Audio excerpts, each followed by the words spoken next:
testing.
Hi. When is this? Mic's on. Your mic is on. I know. I'm ready to start. Are you? I'm ready. Meeting will come to order. Good morning. Welcome to our hearing on encouraging work and Social Security disability. The Disability Insurance Program provides essential income security to people with disabilities and their families. And we're glad to have all of you here today. Over the past 40 years, changes in demographics, federal policy, and the availability of jobs have driven a 300% increase in the number of people receiving disability insurance benefits from 2.7 million to over 10 million. Within 10 years, over 12.4 million beneficiaries will receive $207 billion in benefits. That's up 53% from the $135 billion paid last year. So it ought to come as no surprise that in their 2013 annual report, the Social Security trustees again warned us that these most vulnerable beneficiaries face a 20% across the board benefit cut in just 3 years unless Congress acts. Those who depend on this critical benefit are counting on us to act, and we will. In the last 3 years, this subcommittee has held 10 hearings on disability. As we work to protect and preserve this vital program, we also need to consider how to help those who can and want to work. Work contributes to an individual's well-being. Work sustains families. Work drives our economy. When people aren't working, we all suffer. Unemployment in this country remains unacceptably high at 7.6%. Those with disabilities seeking to get back into the workforce face a higher unemployment rate of 13.4%. But the unemployment rate only tells part of the story. It doesn't count those who are no longer looking for jobs because they're out of the labor market. And it doesn't consider the toll on human dignity, as those who may want to work can be trapped by the disability program, since earning a dollar too much could mean losing thousands of dollars in cash benefits. While not everyone receiving disability benefits can return to work, experts tell us more people would return to or stay at work if given the right kind of help to do so. Surveys show 40% of beneficiaries are interested in working, yet only 1/2% leave the rolls annually due to earnings from work. And today we're going to examine the views of our expert witnesses regarding the impact of the disability program on the economy, efforts by other countries to return individuals to work, and new ways to encourage work. We will hear from a frontline service provider about the challenges facing those with disabilities trying to stay on the job, and the help that enables them to stay at work or get back to work as soon as possible. We will also get an update from the Social Security Administration regarding its efforts to help those individuals return to work. Now more than ever, how every dollar is spent matters to our country and to our taxpayers. Programs that don't achieve positive results must be reformed or end. I've seen firsthand how beneficiaries and employers benefit when the system works. We went to the Walgreens distribution center in Waxahachie, Texas, where they are working. There, with the help of the Texas Department of Assistive and Rehabilitation Services, those with disabilities, including former beneficiaries, work side by side with the other workers doing the same job for the same pay.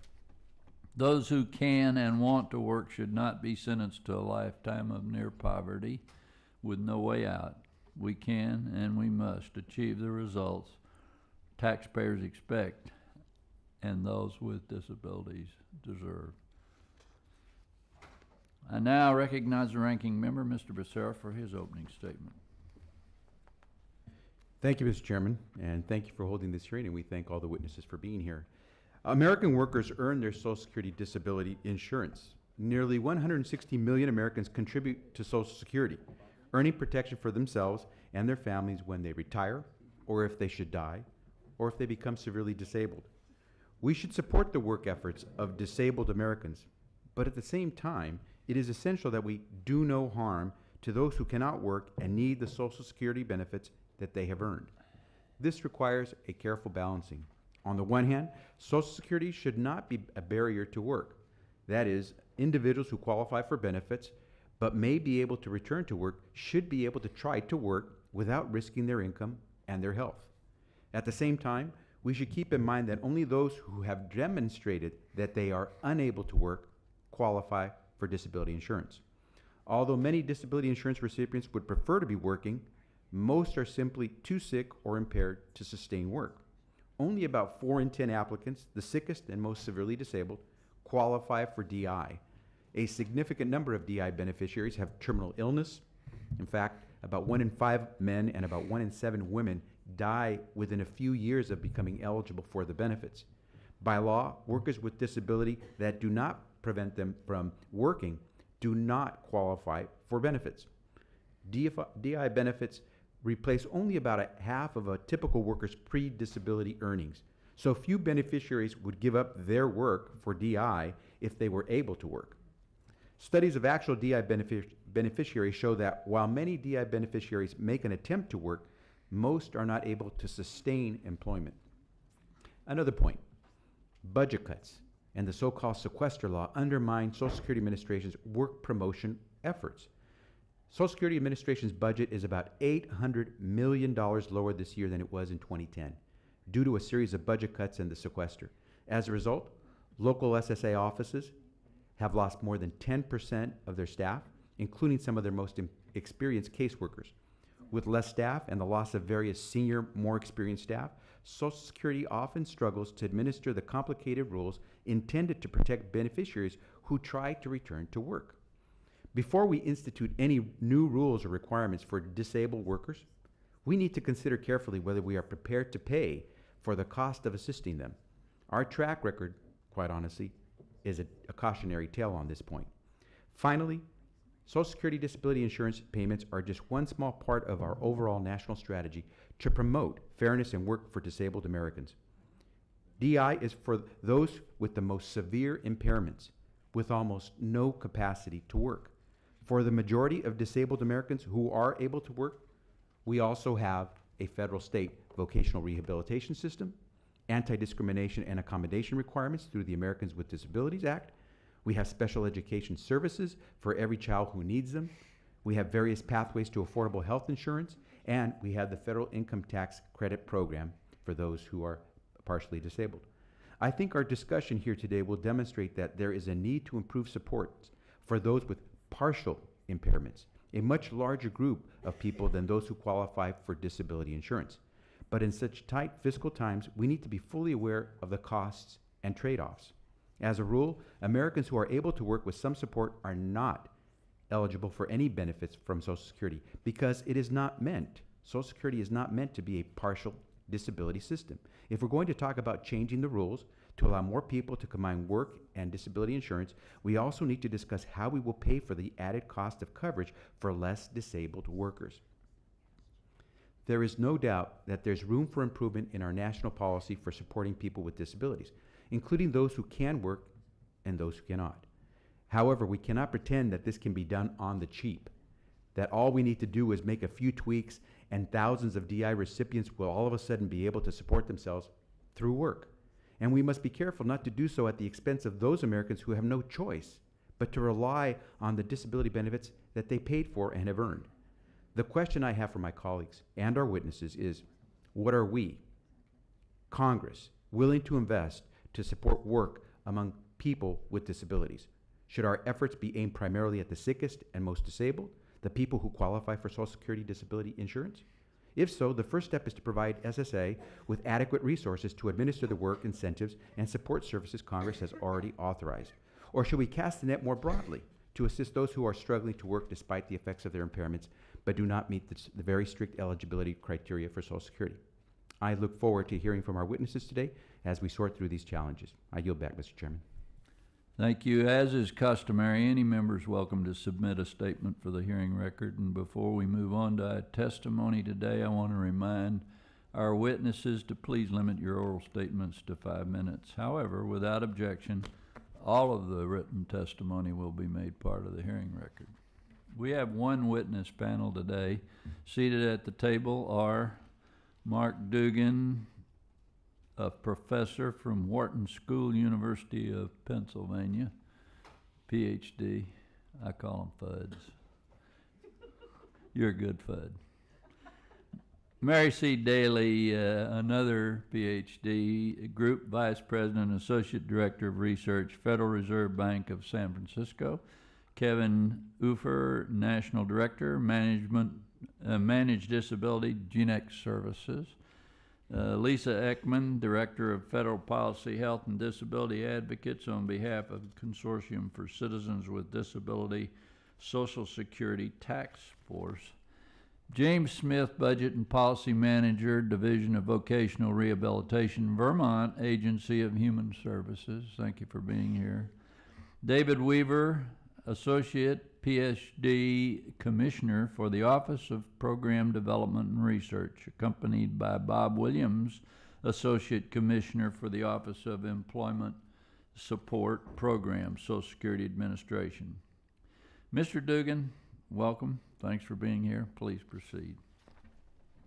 Chairman Johnson, Ranking Member Becerra, and members of the committee, it is truly an honor to be with you here today.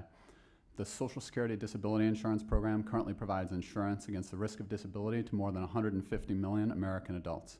The program represents an extremely important part of our nation's safety net as it protects workers and their families from the risk of a disability that prevents or greatly inhibits a person's ability to work. As shown in Figure 1, Enrollment in the SSDI program has grown steadily since the late 1980s, from 2.3% of adults 25 to 64 in 1989 to 5.0% in 2012. As I outline in my written testimony, several factors have contributed to this growth in SSDI enrollment. An aging of the baby boom population, as people at higher ages are more likely to receive SSDI, has contributed, as has a growth in employment among women, which has made more of them insured for the program. But these factors contribute less than a third to the growth in SSDI enrollment outlined above. A more important factor, outlined in Figure 2, has been an evolution of the diagnoses with which individuals have been qualifying for SSDI benefits, resulting from a liberalization of the program's medical eligibility criteria that occurred in the mid-1980s.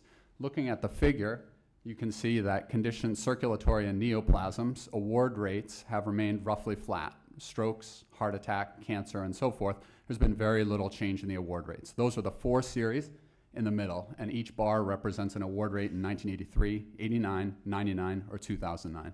On the other hand, if one looks at, for example, diseases of the musculoskeletal system, an example of that would be very severe back pain, the award rate over this period has increased by a factor of 5, from 0.4 to 2.0 as measured above. Another important driver of the growth in SSDI enrollment is the sensitivity of the program to economic conditions. As outlined in Figure 3, applications to the SSDI program are highly responsive to the unemployment rate, with applications rising during economic downturns and falling when the economy improves. Several other factors have contributed as well, but my research and the research of many others suggests that the SSDI program is having a large and growing important impact on the U.S. labor market. In order to receive an SSDI award, a person must be deemed unable to engage in substantial gainful activity. Once on the program, SSDI recipients have little return to work, as earnings beyond the SGA threshold will lead to a termination of benefits. And given that the present value of an average SSDI award is $270,000, including Medicare benefits, that is a risk many SSDI recipients will be reluctant to take. The growth in SSDI has coincided with a significant reduction in employment rates among individuals with disabilities. For example, from 1988 to 2008, the employment rate of men in their 40s and 50s with a work-limiting disability fell from 28% to 16%. As shown in Figure 4, there has been a growing gap in employment rates between workers with and without disabilities that has coincided with the growth in SSDI enrollment. This has served both. Previous research has also shown that workers have become much more likely to respond to adverse demand shocks in the economy by applying for SSDI rather than seeking a new job. This is going to serve to reduce both the unemployment rate and the labor force participation rate below what it otherwise would be.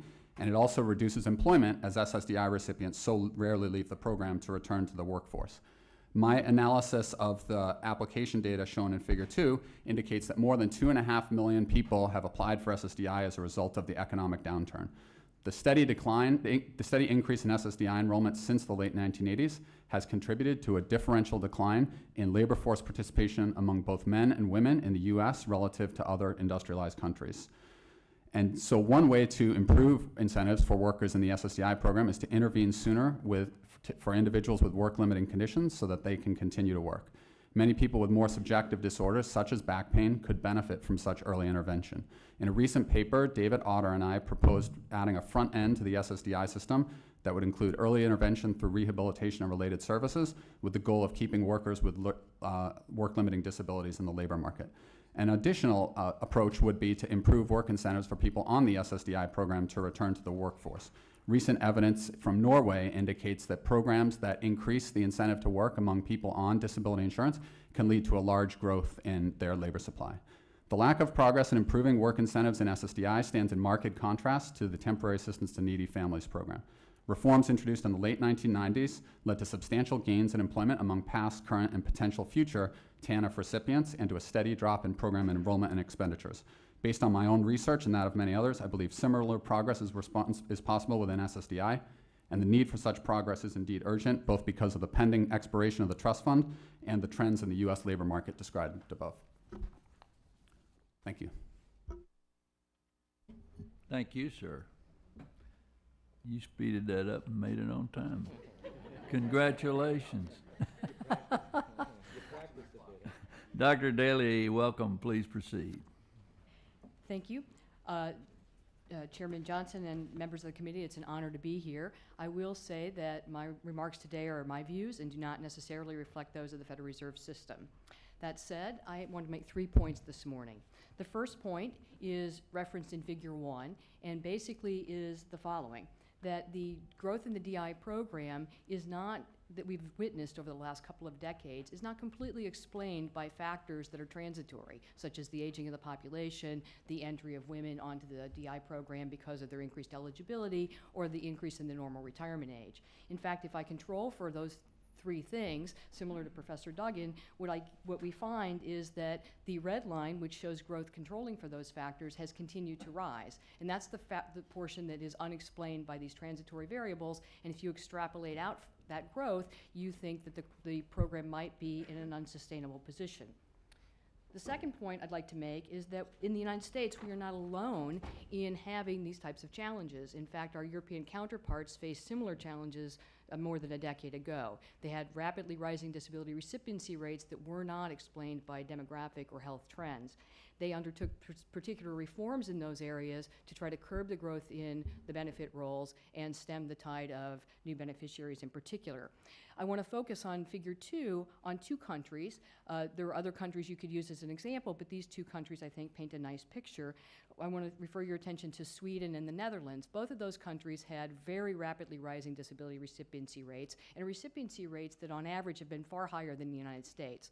When the OECD evaluated these rates, they concluded that the difference in the US and these countries is that these countries have much more generous systems that replace a larger share of earnings. The important thing, though, in this chart for today's discussion, I believe, is to look at the last decade of the experience. And you see notably that in Sweden and the Netherlands, caseloads have begun to come down, the recipiency rate's falling. In contrast, the US recipiency rate continues to rise. So the question before us is, how did they do this and what happened? And that, for the rest of my remarks, I want to focus on a 30,000-foot level view of what they did. So in both the Netherlands and Sweden, they began the program with fundamental reforms. They had tried many times to tweak the existing system and reduce caseloads and found those attempts lacking. So they attempted fundamental reform. The very first stage of fundamental reform was to modernize their definition of disability and no longer consider it to mean incapacity. They had programs similar to ours that in order to get any kind of services, you had to prove that you were unable. They said this is not the right expectation. It's not good for people with disabilities, and it's certainly not good for our economy when we need all the productive assets to be able to contribute. With that in mind, they then made the following observation. They said, just because we observe that many people with even severe disabilities do not work is not empirical evidence that they cannot work. So we don't want to confuse, this is their words, not mine, we don't want to confuse what we observe today under a particular program design with what's possible in the future if we change the program design. Importantly, both countries attempted different program designs. They took different trajectories.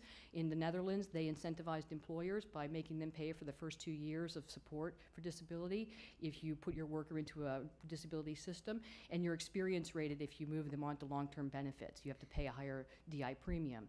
In Sweden, they worked through the state adjudicators to put time limits at 3, 6 months, 10, 12 months, and 30 months. They would have checkpoints, evaluate your functional capacity, and if people were able to find jobs and work up to that capacity, their earnings were subsidized. If they weren't, if they didn't, they considered that non-compliance and would remove them from the benefit system.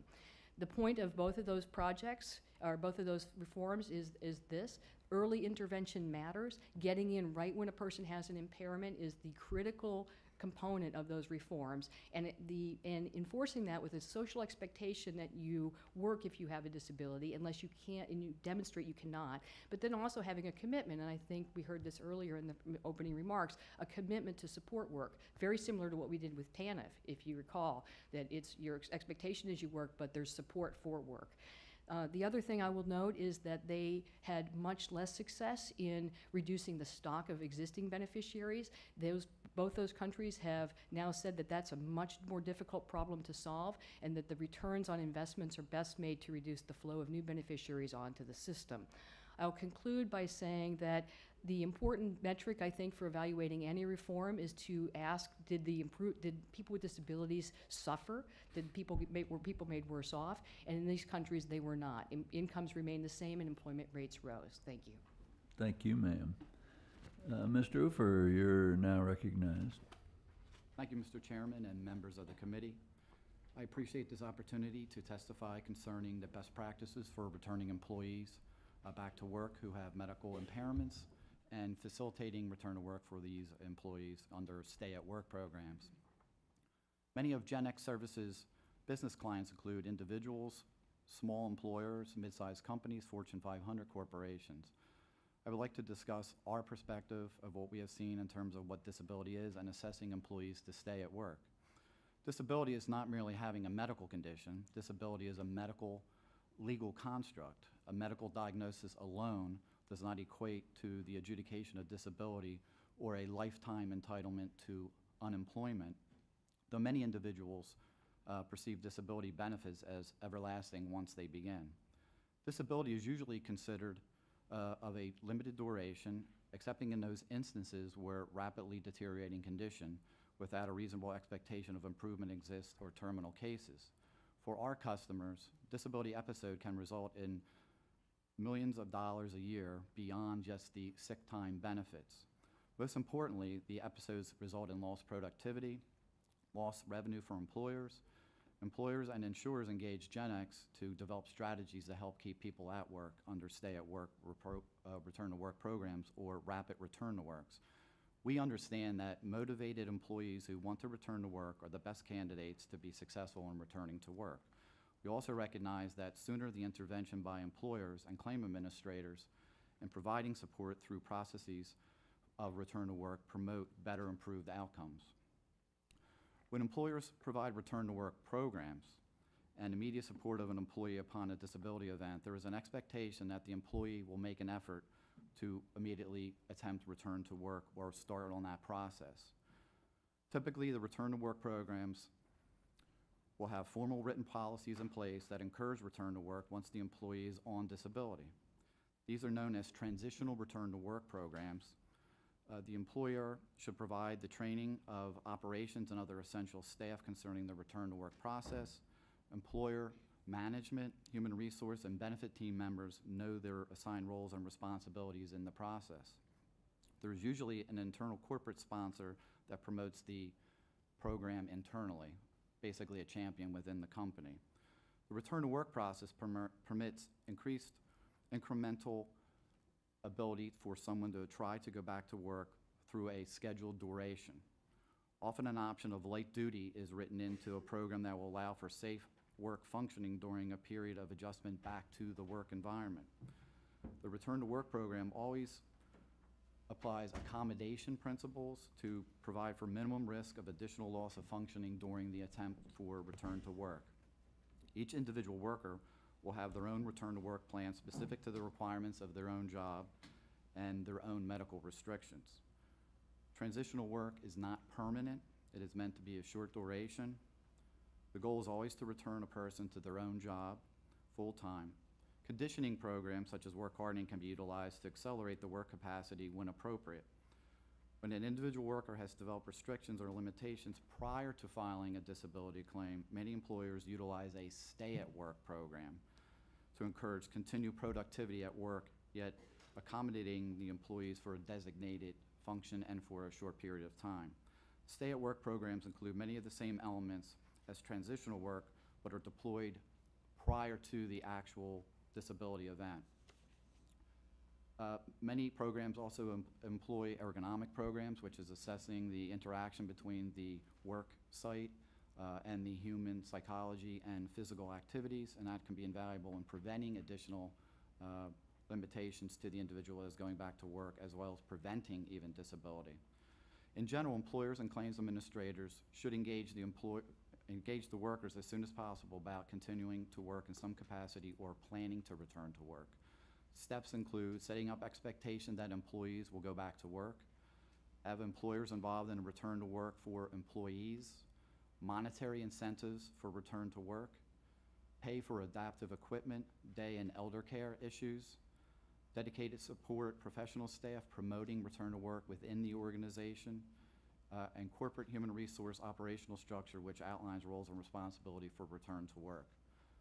This outlines our philosophy that we have experienced at Genex, and I thank you for the opportunity to express these views. Thank you, sir. Ms. Ekman, welcome aboard. Please go ahead. Good morning, Chairman Johnson, Ranking Member Becerra, and members of the subcommittee. Thank you for the opportunity to testify at this hearing on encouraging work through the Ssdi program. My name is Lisa Ekman, and I'm the Director of Federal Policy for Health and Disability Advocates, and I'm testifying today on behalf of the co-chairs of the Social Security Task Force of the Consortium for Citizens with Disabilities. The Ssdi program provides vital income security to millions of people with impairments so severe that they're unable to perform substantial work, many of whom would live in abject poverty and be homeless without them. And only, as Ranking Member Becerra said, people with the most significant disabilities receive Ssdi benefits. Of the 57 million Americans with disabilities and the 38 million with significant disabilities, only about 14 million receive any type of income support through the Social Security system. The U.S. already has one of the strictest, if not the strictest, definition of disability in the developed world. The people receiving benefits are diverse, including, for example, people with heart disease, end-stage renal failure, significant intellectual disabilities, severe mental illnesses, severe physical disabilities, advanced stage cancers, debilitating arthritis, deafness, and blindness. And for the vast majority of the people receiving Ssdi, simply do not have the capacity to do work at any meaningful level. Many factors must be present for people with significant disabilities to be able to obtain and sustain work. The person's health and impairment must allow them to do so, and this is the most important factor. More than 8 out of 10 people with disabilities who weren't working in a recent Bureau of Labor Statistics survey said it was their disability itself that prevented them from doing so. But they also must have access to affordable housing and transportation, health insurance, and the services and supports required to work, including personal attendant care and assistive technology for many. The Social Security system does not provide, nor should it provide, any of the items on that list besides income support. Ssdi does exactly what it was designed to do: replace wages for people who are no longer able to work due to a severe impairment. And although we strongly support efforts to increase employment of people receiving Ssdi and people with disabilities who do not receive Ssdi, we do not believe such efforts will result in significant numbers of people achieving economic self-sufficiency or no longer requiring Ssdi benefits if they already do. Contrary to assertions made by some, Ssdi is not a disincentive to work for people with work capacity. Many Ssdi beneficiaries do work, but it rarely results in earnings that allow people to leave the roles and stay off of them. Researchers examined earnings of a group of beneficiaries for 10 years and found that 28% of them attempted work and 4% had benefits terminated due to earnings. The same Bureau of Labor Statistics survey mentioned before found that income support from any government program, including Ssdi, had absolutely no effect on the work efforts of 92.5% of people with disabilities surveyed. And Ssdi benefits are modest, the least generous of all OECD countries except for South Korea. Wage replacement rates are very low, with, as Mr. Becerra pointed out, less than half of what their pre-benefit wages for more than the majority of beneficiaries, and many people live in near or in the below poverty despite receiving Ssdi benefits. We cannot examine Ssdi in a vacuum. We have to look at the entire disability support system, and we should not blame Ssdi for the failure of other programs in that system. We need to look at Medicaid, which provides health care and supports and services such as personal attendant care, the Department of Labor programs, which provide training and job search assistance, and the Vocational Rehabilitation Program, the sole mission of which is to assist people with disabilities to obtain or maintain employment. We also need to look at the funding for these programs, which are already inadequate, and provide more funding to them to help accomplish the goals of helping people with disabilities work. It is the role of these other programs to help people with disabilities work. SSA does not have the infrastructure or expertise to do so. Any new programs to delay or prevent workers who develop impairments from applying for Ssdi should not be administered by or funded through the Social Security system. The best time to intervene is at least several years before people apply for Ssdi, and we explain the reasons for that fully in our testimony. In addition, the Social Security Administration already lacks sufficient resources to take to do their existing workload, let alone to take on a new role. And the resulting overpayments and due in large part to inadequate staff are a major disincentive to work and could be avoided by increasing SSA's budget and, and dedicating staff to this important workload. We do believe there are improvements that could be made to the SSDI work incentives, and we outline those in our testimony. In conclusion, when considering the reforms suggested here today, we urge Congress to evaluate them based on the principles contained in our written statement, avoid any proposal that could have the unintended consequence of having less people be hired who have disabilities, such as experience rating SSDI taxes, and to use caution in making international comparisons with other countries with less stringent disability definitions, much more generous benefits, much more extensive social insurance and pensions programs, and provide already much more adequate services and supports. Thank you. Thank you. Mr. Smith, please go ahead. Chairman Johnson, Ranking Member Becerra, and members of the subcommittee, thank you for this opportunity to talk to you about a major disincentive to return to work for SSDI beneficiaries. My name is James Smith, and I've worked directly with SSDI beneficiaries since 1986. Over the years, I and my staff have talked with thousands of SSDI beneficiaries about their efforts to return to work. Based on this experience, I'm convinced the current SSDI work rules undermine their efforts because they do not make work pay. In fact, the rules do the opposite. In particular, I'm referring to the so-called cash cliff built into the SSDI work rules. The cash cliff works as follows. If a beneficiary earns above the so-called substantial gainful activity, or SGA level, amount that's already below the poverty line, that single dollar results in a complete loss of SSDI cash benefits. In my written testimony, I provided you with a typical case study of how the SGA cash cliff works. In this case, Joe's total monthly income is actually reduced if he increases his working hours from 15 to 20 hours per week. He'd actually have to work 31 hours simply to match the income he had working 15 hours a week. At the same time, he would risk complete detachment from the program. Because Joe has schizophrenia and his illness is unpredictable, this is a very, very risky proposition for him. As a result, Joe does not attempt to increase his earnings and continues to receive his full SSDI benefit. Nobody wins. Joe's case is not an exception or an outlier. My staff and I see this issue play out every day. The obvious alternative to the SSDI cash cliff is a gradual $1 for $2 earnings offset, whereby benefits are decreased by $1 for every $2 of earnings. So the beneficiary is always better off the more they work.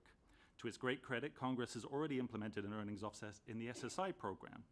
The SSI earnings offset has been in place for over 3 decades and provides SSI beneficiaries with a clear incentive to work. So this is by no means a new or untested approach. While the merit of an earnings offset for SSDI seems common sense, until recently there's been no research data to support it. However, data from a 4-state pilot, including Connecticut, Wisconsin, Utah, and my state, Vermont, provides clear evidence that an earnings offset for SSDI benefits would result in increased earnings.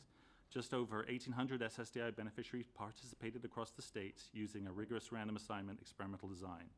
Overall, the study showed the offset led to a 25% increase in the number of beneficiaries earning above the annualized SGA or cash cliff amount. So clearly, the 1 for 2 did increase beneficiary earnings. The question is, what are the policy implications? How do we improve the SSDI work incentives and still be cost effective? First, implement a graduated 1 for 2 earnings offset to always make work pay. Second, Congress should consider starting the threshold for the offset at less than SGA. Right now, Social Security pays 100% of a beneficiary's benefit unless the beneficiary earns above the SGA threshold. Therefore, most work activity does not result in any savings to the program. If you were to start the offset at, for example, 50% of SGA, you'd be much more likely to generate savings to the program, just like the SSI program. Third, eliminate the trial work period. Right now, Social Security pays 100% of benefits during the 9-month trial work period, regardless of how much beneficiary's earnings. With an offset, savings will be generated from the first month the beneficiary goes to work, just like the SSI program. 4, allow beneficiaries continued attachment to the SSDI program regardless of work activity. This would be as long as they continue to be medically eligible. Disability can be unstable and unpredictable. Beneficiaries with schizophrenia or multiple sclerosis, for example, may have periods of time when they can work 40 hours a week and other periods when they cannot work at all.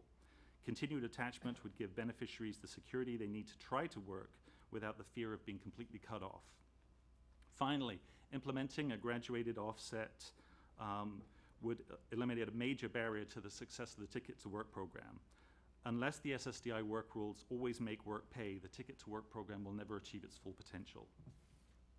So in summary, what I propose is that if support return to work by always making work pay within the SSDI program, you can potentially increase savings to the SSDI program by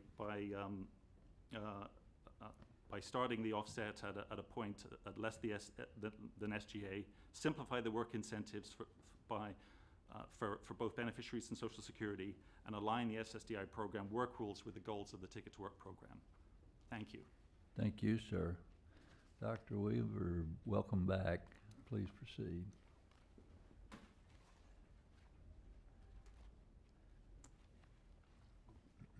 Chairman Johnson, Ranking Member Becerra, and members of the subcommittee, thank you for the opportunity to discuss our responsibility to help beneficiaries with disabilities to return to work. My name is David Weaver. I'm the Associate Commissioner for Program Development and Research. Joining me today is Bob Williams. He's the Associate Commissioner for the Office of Employment Support Programs. Congress has included a number of incentives in the Social Security Act to encourage disability beneficiaries to work. My written testimony provides further detail. Generally, these incentives provide beneficiaries with continued benefits and medical coverage while attempting to return to work or pursuing an employment goal.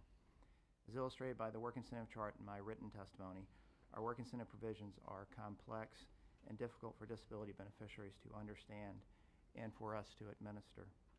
Simplifying these rules would help our beneficiaries and would streamline our administrative process. Since the beginning of the disability program, state vocational rehabilitation, or VR, agencies have been the primary providers of employment support for our beneficiaries with disabilities.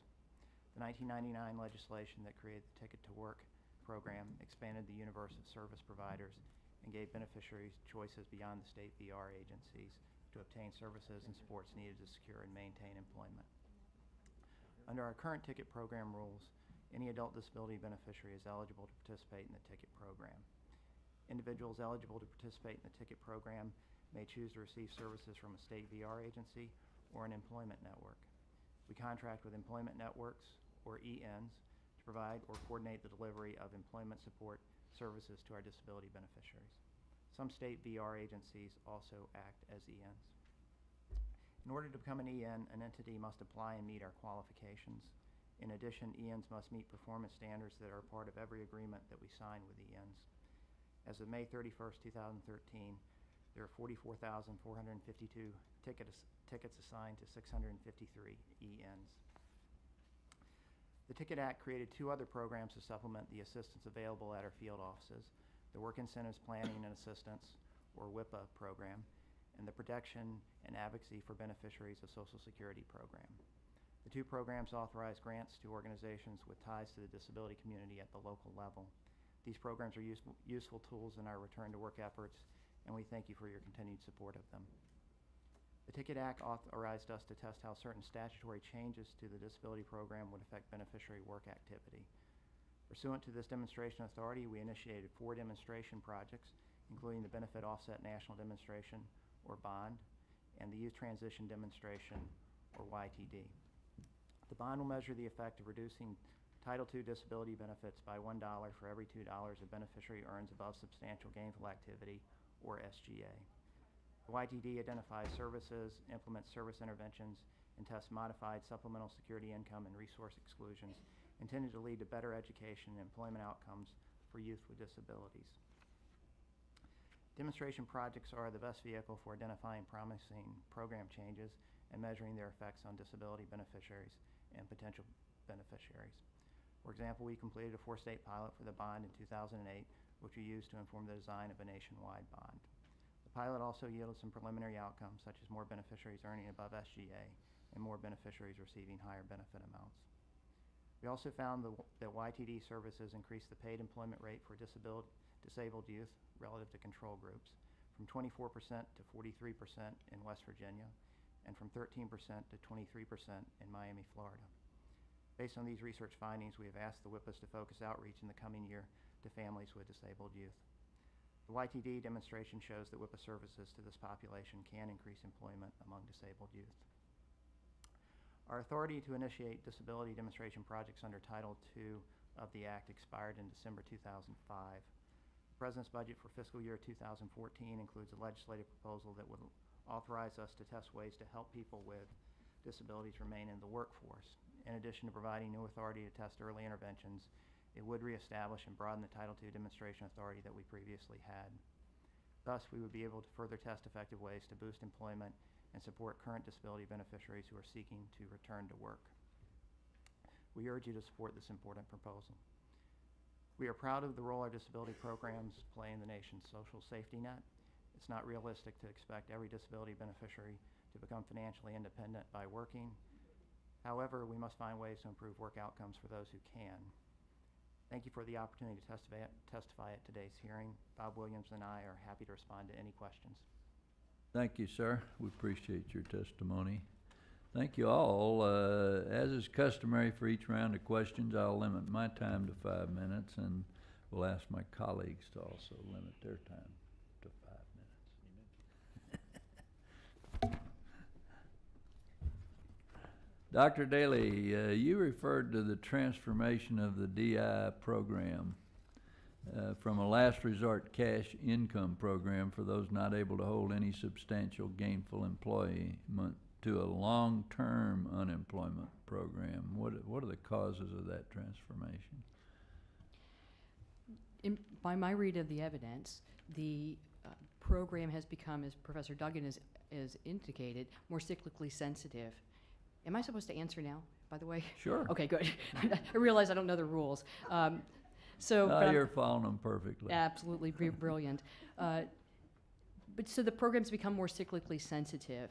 When academics evaluate why it's become more cyclically sensitive, I think they form a consensus, academic economists anyway, form a consensus that the eligibility rules that allowed vocational and functional criteria to be part of the decision and not just the medical criteria allow people, when they get displaced in downturns, to think about moving on to benefits, disability benefits, as opposed to searching for work. And so that makes the program potentially another avenue, since we don't have long-term unemployment insurance in the United States, another avenue for getting income support that is outside of the original intention of the disability program, but is obviously a good way, a potentially good way to guarantee yourself an income when work is hard to find, especially when you have impairments. Dr. Duggan, do you have anything to add to that? Thanks for the question. I agree with what Dr. Daly, with the thrust of her comments. I think an additional point worth making is there are a number of factors that show there's a strong connection between economic conditions and enrollment applications to this program.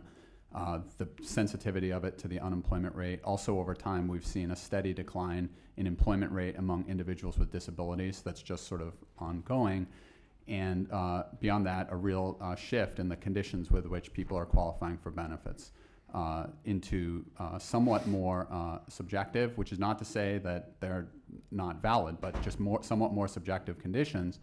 And recent research by Till, Von Wachter, and others has shown that the employment potential of the individuals in these rapidly growing diagnoses is much higher than among, let's say, a person with late-stage cancer or ALS or something else. So there really has been a growing, steadily growing effect of the program on the labor market. And you told us that 2.5 million extra people have applied for disability. How does that growth impact our economy, and how do we reverse that trend?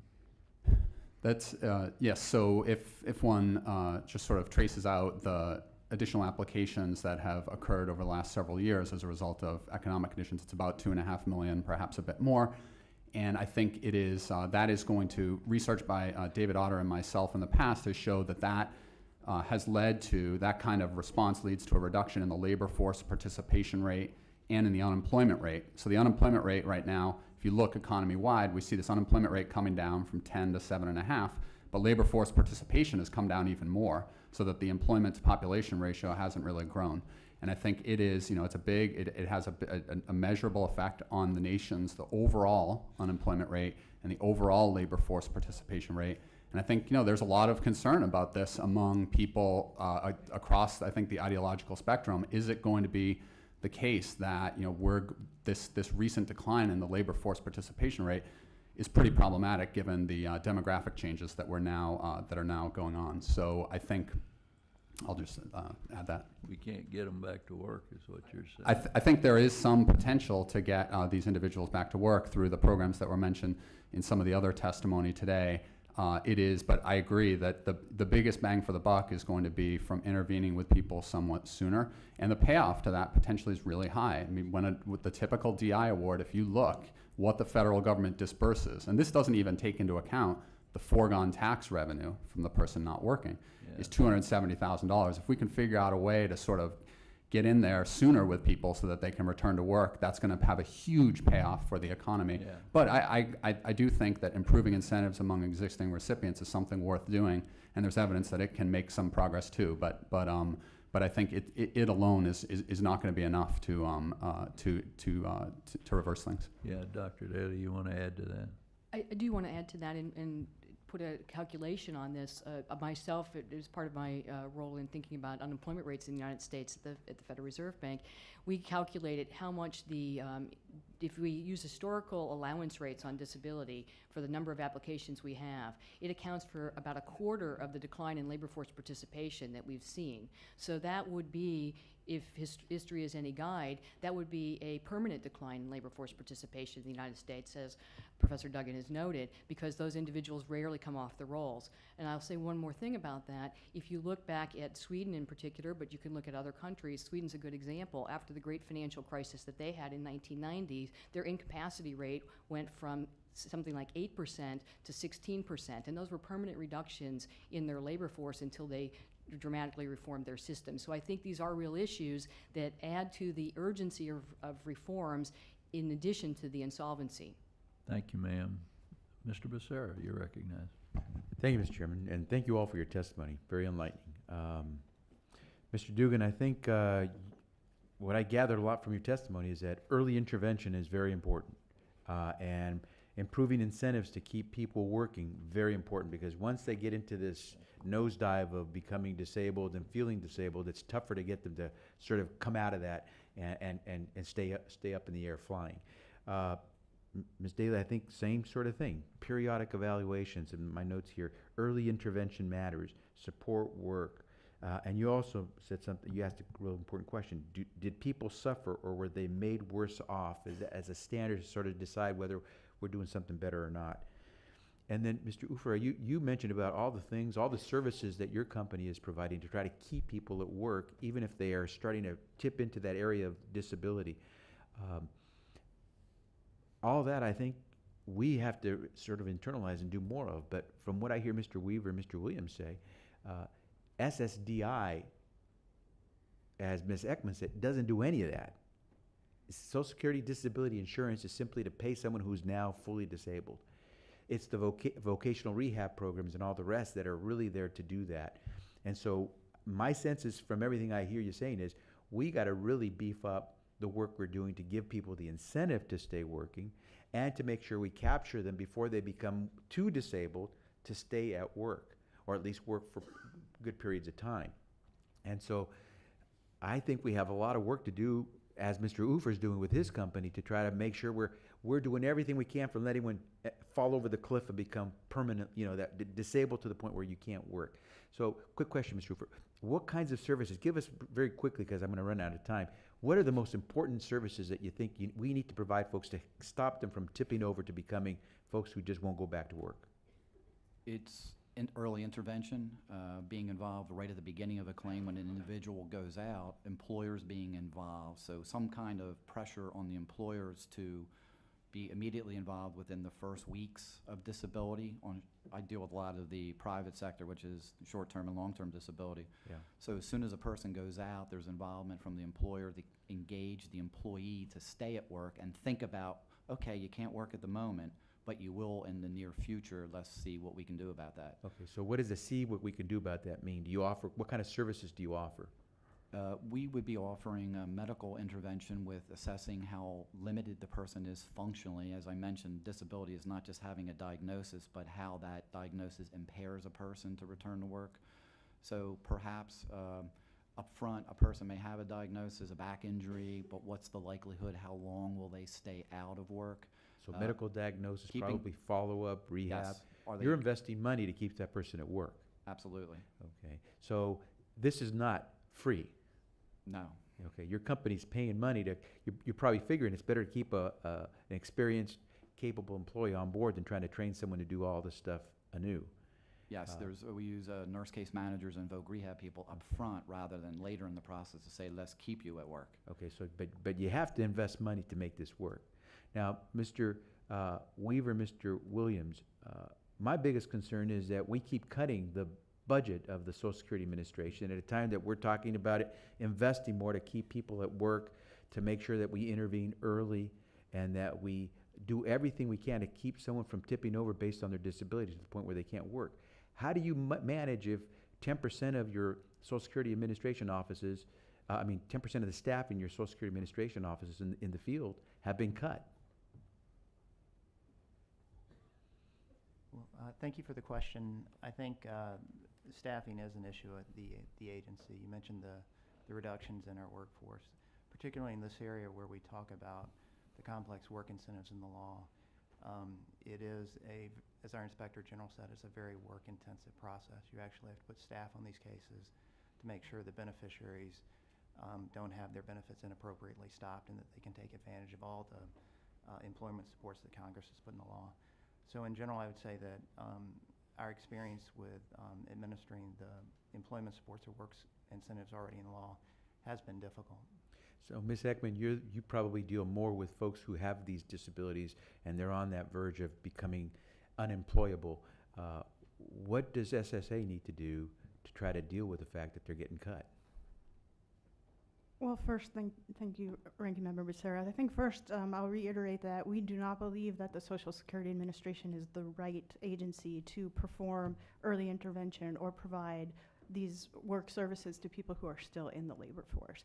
We think it's a few years before, at least, application. We find that people try to work for as long as they can, often beyond when it's healthy for them, exhaust their savings and all their other resources, trying not to apply before they walk through Social Security's door. So I think the first, Congress needs to give Social Security more resources to perform program integrity work, as well as to process earnings reports and to make sure that the person gets the right payment at the right time. It can take up to 8 months on average to process a report, and by that time a person may have tens of thousands of dollars of overpayments, which will require them in most cases to quit their job and go back on benefits. So it is very counterproductive, and providing enough resources to handle that workload would go a long way towards supporting work. Thank you. Thank you, Mr. Chairman. Thank you. Mr. Renacci. Renacci, you're recognized. Thank you, Mr. Chairman. I want to thank all the witnesses for their testimony. You know, as I listened to all the testimony, I'm thinking that we've got to get to a way of making SSDI better. And I want to start with the one thing that I know the chairman mentioned in his opening statement. In the most recent beneficiary survey, 40% of beneficiaries said they were interested in working and getting back to work. Yet in 2010, only 1/2% left the rolls due to the earnings from work. That's where we should start. We should figure out how we can make things better for those 40%. You know, if we can get 25 of the 40% back to work, that's a 10% savings.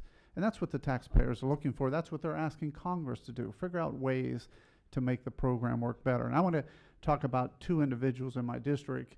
And these are the two that I want to focus on, and then maybe ask some questions on how we can do it better. The one I talked about in a previous hearing, you know, I remember golfing with a guy who was on SSDI every week, swinging the golf club, walking with his cart, and he was on SSDI. So he's definitely somebody that can get back to work out of that 40%, but he didn't want to get back to work. Now, I also had another individual in my district who recently contacted me.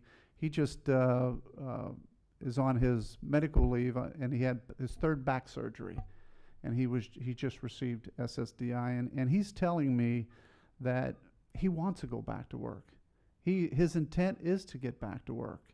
And the problem is that he doesn't see, once he's now received his SSDI payments, he's concerned because he's going to fall into what we've talked about, this problem of you receive it, you lose your skills in work, and you start to go down this path of, well, I'm just going to accept the payment. So those are the two that I kind of want to talk about. And the first one, Dr. Dugan, you know, how do we help that second individual? The first individual definitely shouldn't be on SSDI. The second one that I'm talking about, how do we help that person? Thanks very much for the question. So we've heard a bit of discussion of this program in Vermont that improved incentives among SSDI recipients there to work, and that did generate significant employment gains there. So basically allowing people who are on the SSDI program, rather than having this cliff in benefits, if they go over it, they're gone for good potentially, having this benefit offset that enhances individuals' incentives to work. The recent evidence from Norway, they did an intervention that was didn't even enhance incentives as much as that one, and it had a big payoff in terms of increasing employment among disability insurance recipients. So I think there is some scope for us with modifications to the program to help get people back to work so that it pays for them to do it. And the evidence again and again and again shows that financial incentives matter. This is an area in which if a person works and they can keep more of that earnings, that's going to inspire them to push harder, to get back to work, and that will enhance our economic growth. So I think there's a lot that we can do there. Dr. Daly, you referred to the Swedish implementation of the programs, and I know one of the other witnesses said that we shouldn't be comparing to some of the other countries. Do you agree with that? No, I don't agree with that. I would agree with the following statement. We shouldn't just go and take an off-the-shelf program from another country that's quite different than us and adopt it wholesale and think that that would work. But I do think that looking to other countries and seeing where they've got similar experiences to ours and see that they've been successful. And I'll point to Sweden as an example that at the same time they were scaling back their disability programs, they were actually also scaling back their unemployment, long-term unemployment insurance programs and their welfare programs. And they were doing this because they were trying to move away from a culture that they had in their country where too many working age people, that's their words, not mine, were moving on to some sort of a transfer program. So I think it is not just the case that these countries have much better benefits elsewhere and people move from disability to those other benefits. It's actually the case that they're trying to, they call it labor market activation, they're trying to re-enter numbers of people back into their labor market. I will also conclude, if I may, with the idea that the main thing to take from other countries is that the observation, I said this in my testimony, I want to reiterate it, the observation that people with disabilities currently don't work in the United States is not the same as evidence that they cannot work if they're given the opportunity to do so. So I think that's an important lesson we can learn from other countries. Thank you. Mr. Ufer, I'm going to run out of time, but as an employer, I just wanted to make this comment. You know, there were two types of, when an employee got hurt at work, that was workers' compensation. Then there was the employee who became disabled. And usually we were not able to continue to find that person just moved off the work role, and we weren't able to get back with them and try and bring them back to employment. They had moved on already. The person on workers' compensation, you know, we were able to work through. So I'm out of time, but at some point in time, I'd love to hear how you really handle those differences. But Mr. Chairman, I yield back. Thank you. Mr. Kelly, you're recognized. Thank you, Chairman. I'd like to go back to Ms. Daly. Why did Sweden and Norway, what was their driving force? Why did they look to reform what they were doing? What was the mover for that? The mover, they had really, the biggest mover was that they were looking at 20% of their working age population being on some sort of a government transfer program. And that's fiscally unsustainable for any nation. So they were taking a thorough look at those programs, and that what they recognized is that the disability program was a program that people thought, I've paid in, I pay my taxes, I deserve to have this type of support, but that it was getting away from the overwhelming evidence that in the modern world of disability, that people with disabilities can work. And so they were driven fiscally, but they actually felt that in their own review of in their own policy, they felt it was holding to their core values, which is that no citizen should be sidelined from the opportunities to participate in the labor market and gain a productive life, and they should be making those investments. And I would think that all of you agree. Sometimes we have a difficult way. We define people and we try to paint them all with the same brush. There are certainly people that can't go back to work. I understand that. But what I have a difficult time trying to wrestle with today is we've had so many advances in technology, the way we treat people after an injury. And I agree, Mr. Rufo, you were talking about early intervention, early detection, early intervention is the best thing for anybody. It doesn't matter whether it's a disease or some type of an injury, you have to get to it early. The earlier you get to it, the better chance of fixing it. But again, going back to this thing, because I think it's really important, what you said about the Netherlands and Sweden.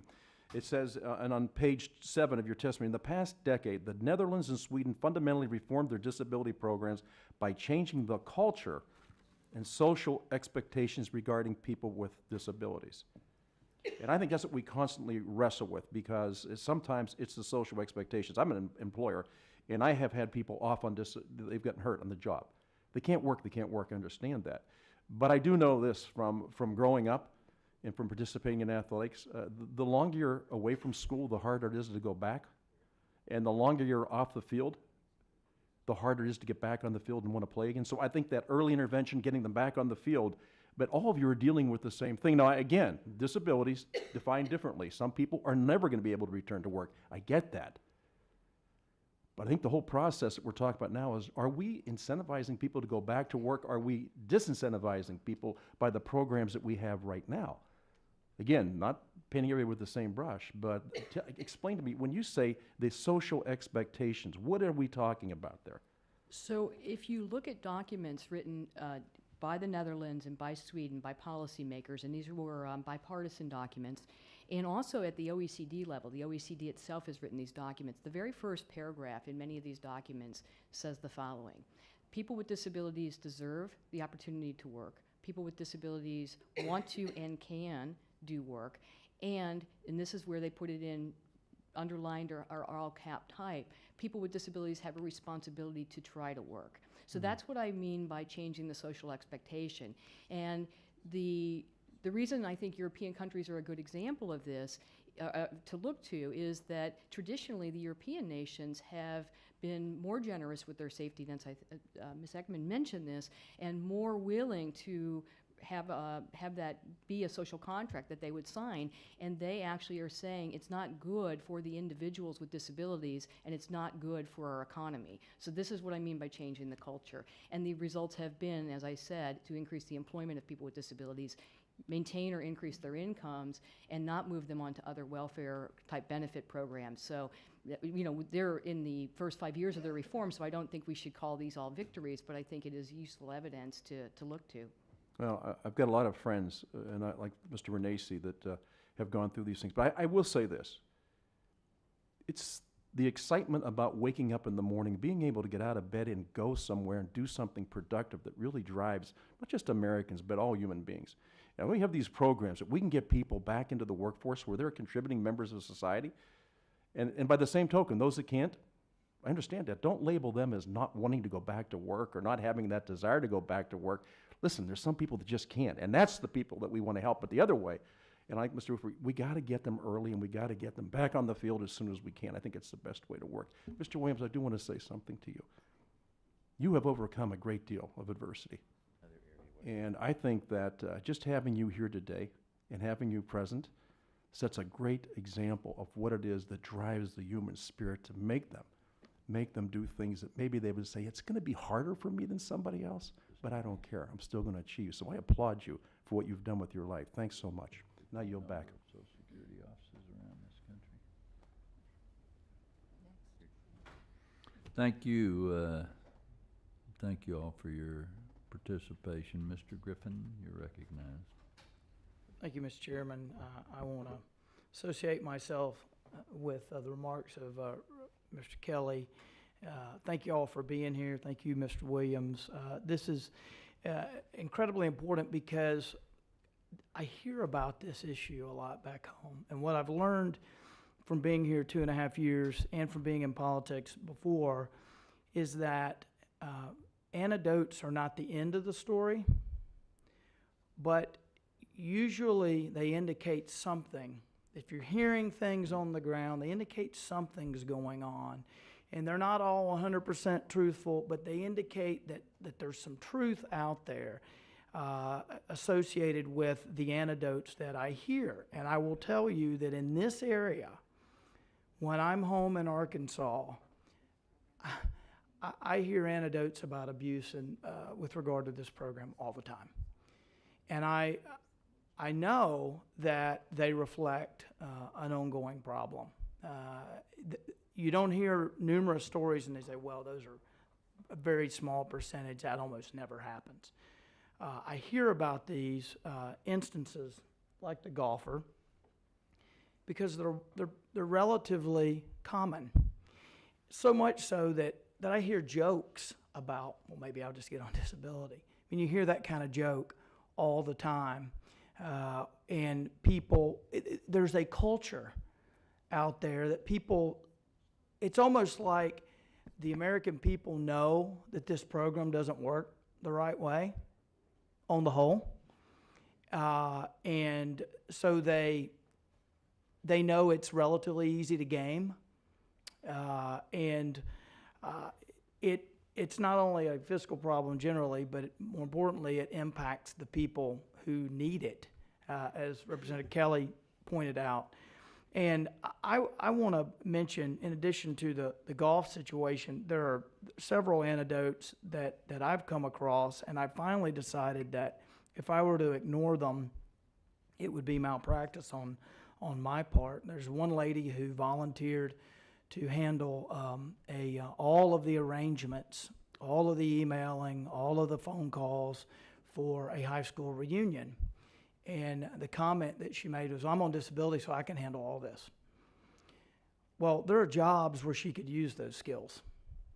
The other individual is an individual who had been a veterinarian for years, and he said he pulled his back or something, and he hasn't worked in years. And he's always engaged with me on policy issues and everything, just in his free time, because he has lots of it. And he rides motorcycles and does all kinds of stuff, and he's on disability. And I know him very well. There's another lady, actually related to the vet, who's in a similar circumstance. This is common.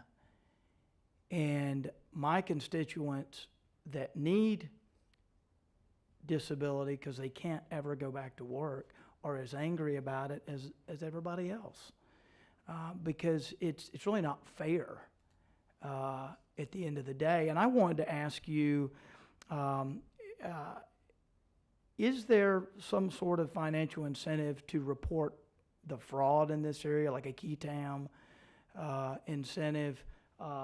If I knew that, well, I guess the first question is, how do people that can play golf the way Mr. Renace's friend did, how do they get complete disability? How does that happen? Are the rules such that allow that? Is there fraud going on? Are there employees that just don't know what they're doing and they just say you're approved? How does that happen? Deception? Does anybody have any idea how that happens? Mr. Weaver? Sure, I'll respond. There's a fraud hotline operated by our Office Inspector General. We provided numbers to Congress to try to quantify that issue. We don't think fraud is rampant in our programs. Generally, people in our programs have pretty serious health impairments. We try to follow the definition Congress put in law that the individual can't work a substantial gainful activity for up to 12 months due to an impairment or an impairment that will result in death. So I think we do feel like we run the program as Congress has written the definition, but we do have, there's a fraud hotline. We don't think fraud is rampant in our programs, though. Okay, well, we need to write better definition. It looks like I'm out of time. Mr. Chairman, would it be possible to have 30 more seconds? Well, I know that all these can't, they look fraudulent to me, the ones that I mentioned, may or may not be, because we all have different definitions of disabled and fraud. Yes, ma'am. I wanted to make a couple of points. One is that disability and ability to work change over time. So just because at this point someone is able to golf or ride a motorcycle doesn't mean when they were approved for benefits they could have, or that they could have worked. So one of the things that Congress could do to help with that problem is to give more resources to the Social Security Administration to perform what the continuing disability reviews that are required by statute. The Social Security Administration cannot do them with the resources that they have. So a huge Bigger budget. within their, they would need a bigger budget to do it, and Congress has previously given funds dedicated to that purpose, and then they have also cut them in the past few years. So if we really are worried about that, I would say give more resources to Social Security to do CDRs on time. And the other thing is that, you know, just because someone, as I said, looks like they are able to do something on a certain day, a lot of disabilities are cyclical, or they get worse and they get better. And it does not mean that someone is committing fraud because on that particular day they're able to drive or, you know, ride a motorcycle or play golf. And so I think it's important to draw a distinction between fraud and changes in health conditions that Social Security doesn't have the resources to accurately monitor. Well, I know these individuals, and so I will say this. I don't know, you know, whether they're committing fraud's another issue, but I can tell you that the people I'm talking about are able and have been able. And if you're playing golf and you're on disability, that's fraudulent to me. But, you know, that's not the legal definition. Mr. Dugan, you wanted to jump in? By the way, this is the same Social Security Administration that uses a 1976 cost accounting program. So, you know, I think there's some stuff that can be done on your side. Maybe we need to enable you, but. So I think the data that I showed earlier pretty clearly indicate that the characteristics, the medical conditions with which people are qualifying for disability has changed enormously over time. If there's one thing to take away from the Ssdi program, it's that in the last 2 or 3 decades, it has shifted from a program that provides benefits to people with stroke, heart attack, cancer, and so forth, to one that differentially provides benefits for more subjective conditions like mental disorders and back pain. To me, as I look at all the available data, and the SSA is fabulous in their production of data, I have to say, I'm just, you know, I know a lot of the people there and they do a great job with the data. One thing that you can get, just anyone here could go to the SSA website and see that 40% of SSDI awards are now made on appeal. So you basically have a person who applies, they're rejected, they apply again, they're rejected, they appear before an ALJ, and it's pretty striking to me that 72% of the cases that appear before ALJs, cases that have been rejected not once but twice, are overturned, those initial decisions. And what to me is especially problematic on the incentives front is that those people who have been rejected twice and appear before ALJs are the very people with perhaps the biggest employment potential among the people who are applying for SSDI. And yet, we're giving them the absolutely worst incentives of everyone because we're basically having them languish through this this long process. So I think that there's a lot of scope for us to sort of rethink what is happening with this program. But those numbers don't lie. I mean, it's a totally different program than it was 20 years ago. Yeah. Thank you, Mr. Chairman. Mr. Chairman, I would love to join with you in getting whatever ideas we have here and putting them into legislation. I think this is an area ripe for reform, and I think we could have a bipartisan agreement on that. Well, we need to reform the ALJ program to start with, and you probably agree with me. But, you know, our Inspector General, the IG, is doing a good job at checking on these people who can or can't have disability, and they're undermanned as well. I'm sure y'all who are familiar with the system know that. Mr. Becerra, you have one comment. Yeah, then thank you, Mr. Chairman. I think bipartisanly, when we find these bad apples, and we saw those videos, Mr. Chairman, some of the previous hearings of some of these folks who were walking into the disability office with canes and walkers and then leaving, virtually doing kicks and all the rest. I think bipartisan, we want to descend on those folks. We want to slice and dice those bad apples so that they are ground to a pulp and they do not show up, because they ruin it for everyone else who really is disabled. As Mr. Kelly said, there's some folks who just cannot work, and we have to go after them. But, and I would say this with all due respect to my colleagues, to Mr. Griffin and Mr. Kelly, we talk about these anecdotes as if they are the rule. If we know someone who is abusing of the system and playing golf, we're members of Congress. We're sworn to uphold the laws of the land. Why aren't we reporting those folks ourselves? If I could just finish, and I hope I do incite some conversation about this, because I hear the stories, and we all hear the stories. Oh, that, so and so is abusing of the system and playing golf and full disability. Give me the name of that person. I'll report them. But I don't want the Even people. if it's a Republican. I don't care if they are. I don't care if they're D or R. They are making it tough for the folks who are truly The disabled. gentleman yield for 30 seconds? I will. I absolutely will yield. But if I could just make the point, I think we have to, as I just said, descend on those folks that are giving a bad rap to an essential program that people paid for. People don't get disability insurance unless they paid into the program. And people don't get it unless they are extremely disabled. If we find those bad apples that we catch on video, abusing the system, as I said, I want to throw them in the wherever and lock the key and, as I said, slice and dice them, because we can't afford to have those folks. But we cannot stand here or testify in public, because there's a camera here, and we cannot try to give the American people the impression that of the millions of people who are receiving disability benefits, not all of the millions, because there are lots of millions more who are disabled under the definition of the American Disabilities Act, et cetera, who are receiving benefits, but not disability benefits. But for those who are receiving disability benefits, who have proven that they are the most disabled of Americans, I would hate for us to tank a system that they've paid for simply because of those bad apples. And so I think absolutely on a bipartisan basis, we should descend on those folks. And with that, let me yield to Mr. Renacci. Thank you, Mr. Becerra. I do want to explain that. I probably haven't golfed for years now that I've been in Congress. I've only been here 2.5 years. This was about 10 or 12 years ago. But I think the key to that was, as we were all golfing, we all wondered how this individual was able to get Social Security. Because I could tell you, if I was golfing today and that occurred, I would be reporting him. But this is, I think the American. If you give me his name, I'll still report him. Well, I'm not even sure where he is anymore. He's in your district. Might be.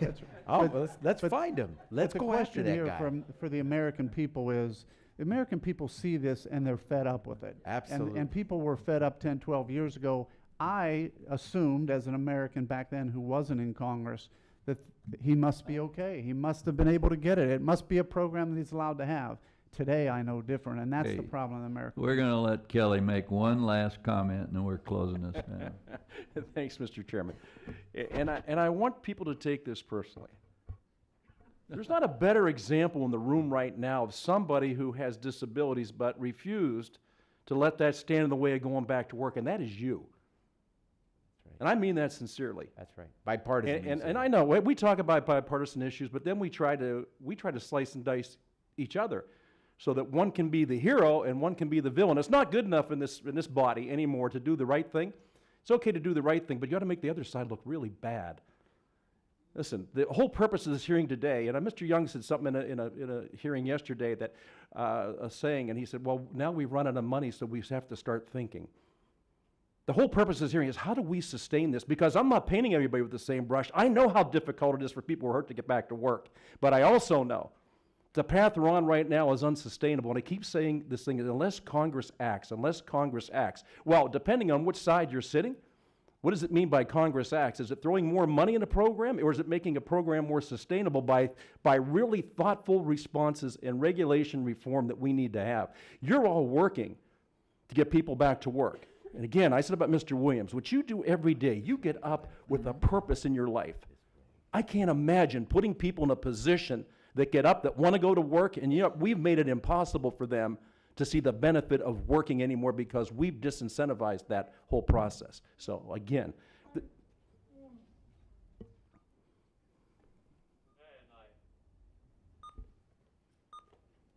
respond. And I respond. Please.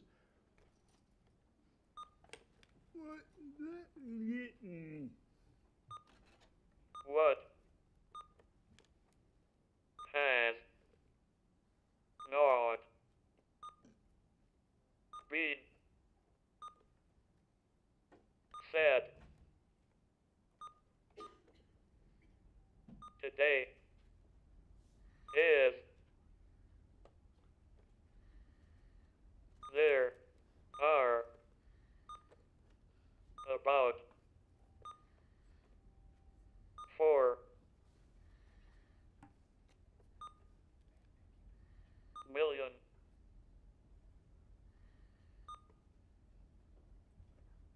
Americans with disabilities who are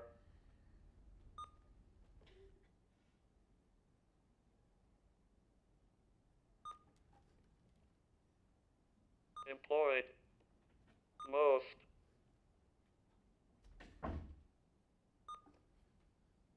make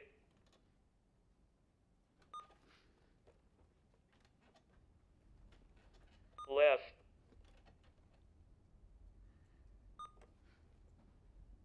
than 20,000 2009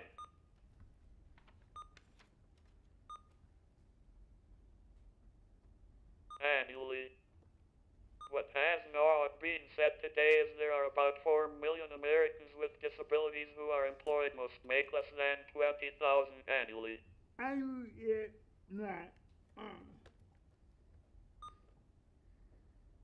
I would suggest that a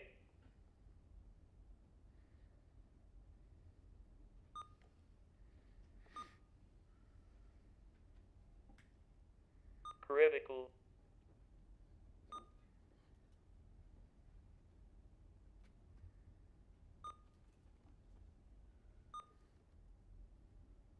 question we all need to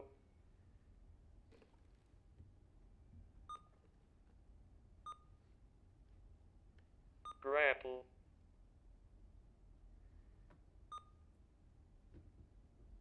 with is how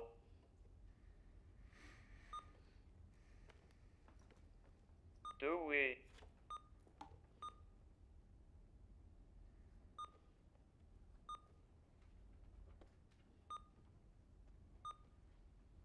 reward those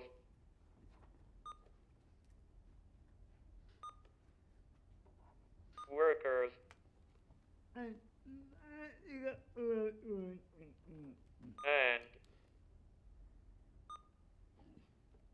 it is not just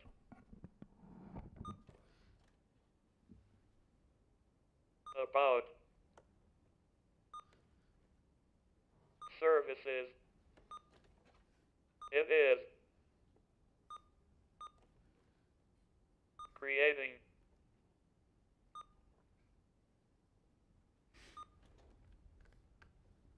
opportunities for them to get and keep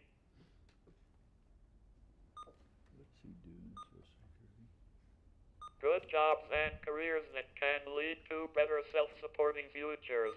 I would suggest that a critical question we'll need to grapple with is how do we reward those workers, and it is not just about services, it is creating opportunities for them to get and keep good jobs and careers that can lead to better self-supporting futures. Well said. And listen, you are a champion. You are a champion. And I got to tell you, you may be hampered physically, but mentally you have absolutely no problems extolling the human spirit and the desire to somehow overcome whatever we have to overcome every day to add to the value of this country. So thank you so much. And Mr. Chairman, thank you for what you've done, and I yield back. Thank you. I want to thank our witnesses for being here today and for your testimony, and also our members who are present today. You know, work is important for Americans, their families, and this economy. We can and must achieve results taxpayers expect for those with disabilities they deserve. With that, the subcommittee stands adjourned.